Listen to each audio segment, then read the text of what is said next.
चंद्रयान-3 चांद के दक्षिणी ध्रुव के पास एक क्रेटर पर लैंड करने वाला विश्व का पहला देश बनने की बस दहलीज पर है। भारतीय अंतरिक्ष अनुसंधान संगठन इसरो इस कारनामे को शाम 6:04 पर अंजाम देने वाला है। यही वो समय होगा जब चंद्रयान-3 के लैंडर विक्रम की चांद के सतह पर सॉफ्ट लैंडिंग कराई जाएगी। लेकिन इस मिशन का यह स्टेज भारी जोखिमों से भरा पड़ा है। लैंडर विक्रम को चांद की सतह पर लैंड करा पाना एक बेहद टफ टास्क है।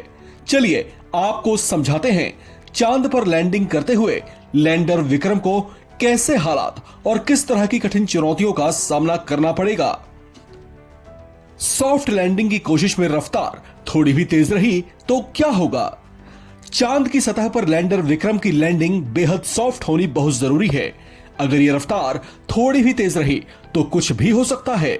वैसे लैंडर विक्रम के चारों लेग्स बेहद मजबूत बनाए गए हैं जो 10.8 किलोमीटर प्रति घंटे तक की लैंडिंग वेलोसिटी भी बर्दाश्त कर सकते हैं। लेकिन फिर भी हर कदम पर एहतियात बहुत जरूरी है।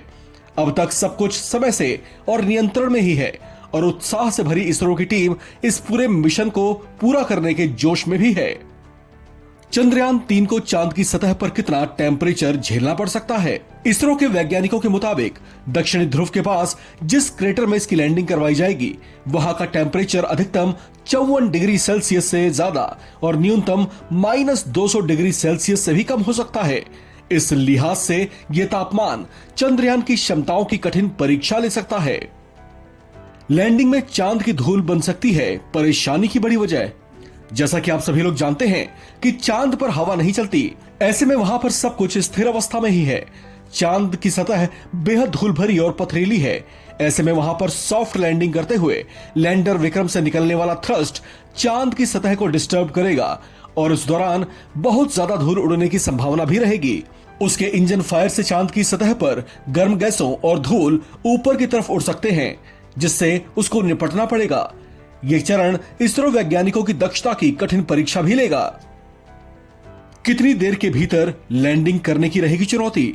चंद्रयान-3 के लैंडर विक्रम को अपनी लैंडिंग 17 मिनट 21 सेकंड के भीतर पूरी करनी होगी।